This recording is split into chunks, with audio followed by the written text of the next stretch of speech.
عرض سلام و ادب خدمت همه دوستان. واقعا به حمایتتون احتیاج دارم. مادرم احتیاج به عمل داره. قول دادم عملش کنم. اگه کانال به درآمد برسه دوستان حمایت کنین. لایک و سابسکرایب یادتون نره. ممنونم. متشکر. آهنگی واسهتون اجرا کنم از سیاوش قمیشی، جزیره رو.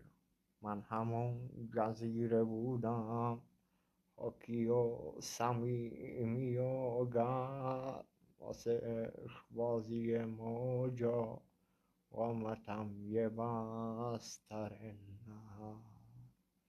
یه عزیز دردونه بودم پیش چشم خیس موجا، یه نگین سبز خالص روی انگشتر دریا.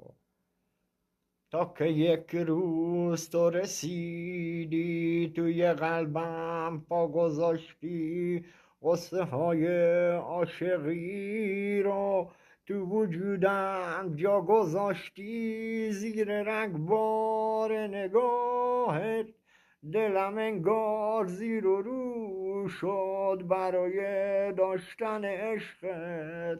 همه جونم آرزو شد تا نفس کشیدی انگار نفسم برید تو سینه. ابر و باد و دریا گفتن حس عاشقی همینه.